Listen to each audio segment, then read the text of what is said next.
Good morning. All right. Well, you know that every good biscuit is great paired with some homemade gravy. One thing I've learned about gravy is you just have to keep working at it. You're never going to be perfect at it the first time. I made gravy probably about 20 years ago, and I do it a little different every time, seems like.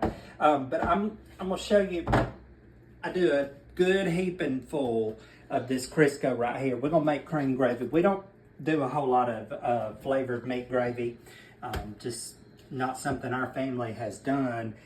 So that's just two good old heaping fulls right there. We're gonna let this melt down and then I'm gonna add some more stuff to it.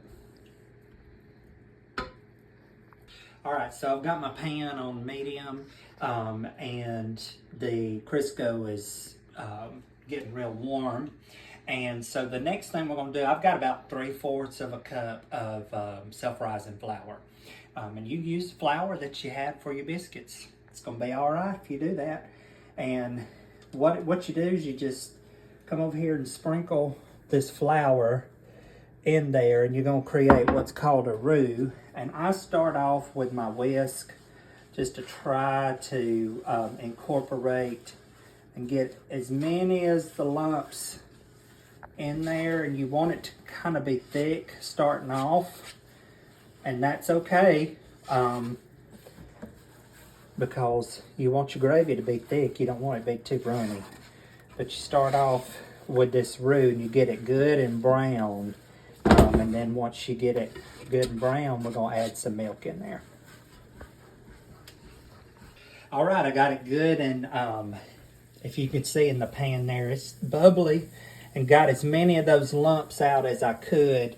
And then we're just gonna salt and pepper this. April laughs at me because I like to salt my food to death, and I know that's not healthy for you, but I just like to have well-seasoned food, because remember, flavor gets an A. We're just gonna do a little salt. And you know what? If you don't like a lot of salt, you don't have to put it in there. And then the next thing, we use whole milk. A lot of people use 2%. I've just found the best gravy is made with whole milk. So we're going to go in probably, I'm going to eyeball and say that's probably about 2 cups right there. And then you're going to continue to whisk, again, to try to get these lumps out as much as possible. And we'll show you the finished product. Okay, my gravy's getting a little thick. And one thing too about gravy is if it does get thick, it's okay. You can just keep adding milk and make it for the desired consistency and as much as you want, depending upon how many people you're gonna feed. So I'm gonna feed, this morning we actually have 2 people coming over, so we'll have 6. So 6 people will be eating this. You can see right here, zoom in right here. You can see it's getting pretty thick, and it's okay to add just a little bit more milk. See?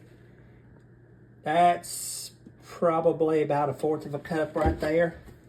Just gonna add a little bit more, and add the seasonings too that you want, and just keep working on it. Again, you're not gonna get gravy perfect the very first time you make it. Just keep doing it, and you're gonna be a pro at it. Well, the gravy is all done. It is ready to pour over some hot biscuits. And we've got it in our beautiful, look at this bowl. The grand millennial bug has bit us, but to be honest, we love these blue willow bowls before they became popular. But we're gonna pair this up with some biscuits and a little strawberry jelly that I have.